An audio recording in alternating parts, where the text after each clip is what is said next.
RTC ఉద్యోగి శంకర్ గౌడ్ ఆత్మహత్యను రాజకీయ ప్రయోజనాల కోసం బండి సంజయ్ వాడుకోవడం ఆందోళనకరం, బాధాకరం విషయం. ఆర్టీసీ కార్మికులు తమ సమస్యల పరిష్కారం కోసం అందరూ ఐక్యంగా పోరాటంలో ఉన్నారు, సమ్మెలో ఉన్నారు, ప్రభుత్వం మీద ఒత్తిడి చేయగలుగుతున్నారు, సంప్రదింపుల ప్రక్రియ కూడా ప్రారంభమైంది. కానీ శంకర్ గౌడ్ ఆవేదనకు లోనై ఆత్మహత్య చేసుకున్నాడు. ఎప్పుడు కూడా మనం ఆత్మహత్యలను ప్రోత్సహించకూడదు. ఆత్మహత్యలను ప్రజల ముందు అదొక పోరాట రూపంగా మనం చూపించే ప్రయత్నం చేయకూడదు. బతకాలి, కొట్లాడాలి తప్ప ఆత్మహత్య చేసుకోవడం పరిష్కారం కాదు. ఈ విషయమే చెప్పాలి. ఏమైనా ఆయన ఆత్మహత్య చేసుకున్నాడు, చనిపోయాడు. ఇప్పుడు ఆ మరణాన్ని రాజకీయ ప్రయోజనాల కోసం బీజేపీ నాయకుడు, కేంద్ర మంత్రి బండి సంజయ్ వాడుకోవడం ఏమాత్రం సబబు కాదు. ఎందుకంటే ఇప్పుడు జరుగుతున్నటువంటి సమ్మెలో కీలకమైనటువంటి డిమాండ్ల పట్ల బీజేపీ వైఖరి ఏమిటి, మోడీ ప్రభుత్వం వైఖరి ఏమిటి? దీనికి ముందు బండి సంజయ్ సమాధానం చెప్పాలి. 3 అంశాలని రాష్ట్ర ప్రభుత్వం పక్కన పెట్టింది. మిగతా 29 అంశాలు మాట్లాడతాం. 3 అంశాలు మాత్రం విధానపరమైనవి, మేము లోతుగా ఆలోచించాలి అని రాష్ట్ర ప్రభుత్వం చెప్తాం. మరి ఆర్టీసీ కార్మికులు ఆ 3 చాలా ముఖ్యమైనవి, వాటి సంగతి తేలాలి అని ఆర్టీసీ కార్మికులు అంటున్నారు. ఒకటి, రాష్ట్ర ప్రభుత్వ శాఖల్లో ఆర్టీసీని విలీనం చేయటం. రెండవది, ఆర్టీసీలో ఉన్నటువంటి యూనియన్ల పని విధానాన్ని పునరుద్ధరించడం, యూనియన్ల మీద ఉన్న ఆంక్షల్ని ఎత్తివేయడం. మూడవది, ఆర్టీసీలో విద్యుత్ బస్సుల పేరు మీద ప్రైవేటు బస్సులను అమల్లోకి తేవడం, దీన్ని ఆపాలి. ఈ 3 ముఖ్యమైనటువంటి అంశాల విషయంలో ఆర్టీసీ ఉద్యోగులు ఫర్మ్గా ఉన్నారు. కాంగ్రెస్ పార్టీ ఎన్నికల ప్రణాళికలో ఆర్టీసీని ప్రభుత్వ శాఖలో విలీనం చేస్తామని వాగ్దానం చేసింది కాబట్టి అమలు జరపాలంటున్నారు. అట్లనే ఆర్టీసీలో ఉన్నటువంటి కార్మిక సంఘాలు చట్ట ప్రకారం పనిచేయడానికి పూర్తి అవకాశాలు ఉండాలి, ఆంక్షలు విధించడానికి వీలు లేదంటున్నారు. అట్లనే ప్రైవేటీకరణ జరగకూడదు. విద్యుత్ బస్సులను ఆర్టీసీనే కొనుగోలు చేయాలి, లేదా ప్రభుత్వమే సహాయం చేయాలి, అంతే తప్ప ప్రైవేట్ బస్సులను తీసుకొచ్చి ఆర్టీసీ పేరు మీద వాడొద్దు అనేది కోరుతున్నారు. ఈ 3 న్యాయమేనే. మరి ఈ విషయంలో బీజేపీ వైఖరి ఏమిటి, మోడీ ప్రభుత్వ వైఖరి ఏమిటి చెప్పాలి కదా. ఈ 3 న్యాయమేనే అని చెప్పేసి బండి సంజయ్ చెప్పగలరా? బీజేపీ చెప్తుందా? వాళ్ళు చెప్పేదానికి పూర్తి విరుద్ధం. ఇప్పుడు ప్రభుత్వ శాఖల్లో ఉద్యోగుల జీతాలు ఎక్కువైనాయి అనేది బీజేపీ అభిప్రాయం, కేంద్ర ప్రభుత్వ అభిప్రాయం. ప్రభుత్వ ఖర్చు అంతా కూడా రెవెన్యూ ఖర్చు మీద పెట్టొద్దు, అంతా ఈ ఉద్యోగుల వేతనాల మీద ఖర్చు అయిపోయే పరిస్థితి రావద్దు, అప్పులు తగ్గించుకోవాలి అని అప్పుల మీద ఆంక్షలు విధించారు. అనుత్పాదకమైన ఖర్చు, ఇప్పుడు మోడీ ప్రభుత్వం లెక్కల ప్రకారం ఉద్యోగుల జీతాల మీద అయ్యే ఖర్చు అనుత్పాదక ఖర్చు. ఇప్పుడు ఈ విషయంలోనే అనేక రాష్ట్రాలు సతమతమవుతున్నాయి.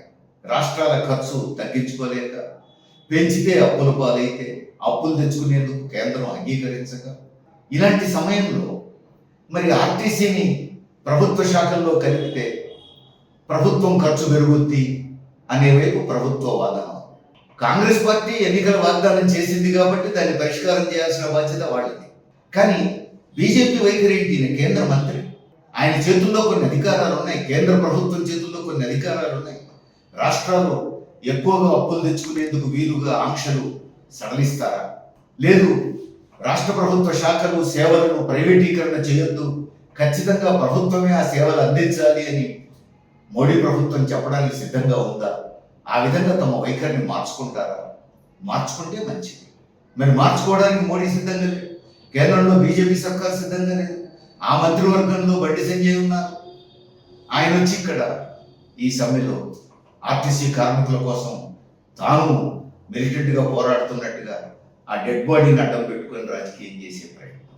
అంటే ప్రభుత్వ శాఖలో ఆర్టీసీని విలీనం చేయడానికి కేవలం రాష్ట్రంలో ఉన్న కాంగ్రెస్ ప్రభుత్వం వెనుకాడటమే కాదు, విలీనం చేయడానికి మోడీ ప్రభుత్వ విధానాలు కూడా అడ్డం.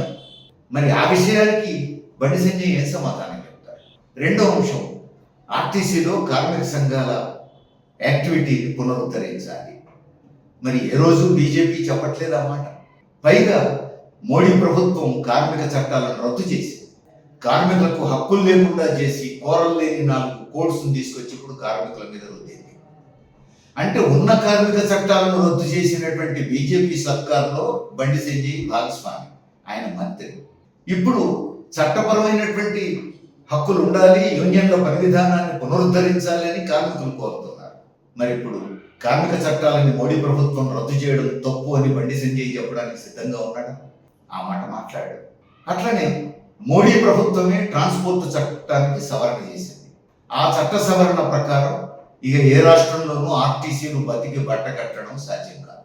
అంతేకాదు, అసలు పర్యావరణం పేరుతో ఎలక్ట్రిక్ బస్సులు ప్రవేశపెట్టాలని, అవి ప్రైవేట్ బస్సులే పెట్టాలని కేంద్రం ఒత్తిడి చేస్తోంది, మోడీ ప్రభుత్వం ఒత్తిడి చేస్తోంది. మరి బండి సంజయ్ కొట్లాడాల్సింది ఎవరితో? మోడీతో కదా. తన మంత్రివర్గంలో మనం ఈ ప్రైవేట్ బస్సులను ప్రోత్సహించొద్దు అని అక్కడ చెప్పి తీర్మానం చేయించి ఈ సమస్యను పరిష్కరించడానికి తోడ్పడాలి కదా. ఈ 3 కీలకమైన సమస్యలకు ముఖ్యమైనటువంటి ఆటంకం మోడీ ప్రభుత్వమే, యూనియన్ గవర్నమెంటే, బీజేపీ సర్కారే, అందులో బండి సంజయ్ భాగమే. అంటే ఈ సమస్యలకు కారణమైనటువంటి మంత్రి ఈ సమస్యల పరిష్కారం కోసం పోరాటం చేస్తున్న కార్మికులను ఆత్మహత్య చేసుకున్నటువంటి ఘటనను అడ్డం పెట్టి రెచ్చగొట్టే ప్రయత్నం, లేదా ప్రభుత్వాన్ని బ్లాక్మెయిల్ చేసే ప్రయత్నం, ఇది మొత్తం కూడా ఆర్టీసీ కార్మికులను పక్కదోవ పట్టించే ప్రయత్నం. అసలు ఈ సమస్యలకు మూల కారణం మోడీ ప్రభుత్వం, బీజేపీ ప్రభుత్వం. బీజేపీ ప్రభుత్వంతో పాటు కాంగ్రెస్ బాధ్యత కూడా ఉంది. కానీ బీజేపీ ప్రభుత్వందే ప్రధాన బాధ్యత అనేటువంటి వాస్తవాన్ని ఆర్టీసీ కార్మికులకు అర్థం కాకుండా చేయడం కోసం ఈ ఆత్మహత్యను ఒక సాధనంగా వాడుకుంటున్నారు బండి సంజయ్. ఇది ఆర్టీసీ కార్మికులను మోసం చేయడం, పక్కదారులు పట్టించడం, వాళ్ళ దృష్టి మళ్లించడం, తెలంగాణ ప్రజలను కూడా పక్కదారి పట్టించడం. అందుకని ఆర్టీసీ కార్మికులు ఈ విషయం అర్థం చేసుకోవాలి, తెలంగాణ ప్రజలు ఈ విషయం అర్థం చేసుకోవాలి. ఆర్టీసీ కార్మికుల సమస్యలను పరిష్కారం చేసే బాధ్యత ఈరోజు రాష్ట్ర ప్రభుత్వం మీద ఉన్నది. కేంద్రం ఆటంకాలను అధిగమించడానికి కేంద్రంతో కొట్లాడాల్సిన బాధ్యత కూడా రాష్ట్ర ప్రభుత్వం మీద ఉన్నది. అది రాష్ట్ర ప్రభుత్వం ఏం సమాధానం చెబుతుందో మనం చూద్దాం.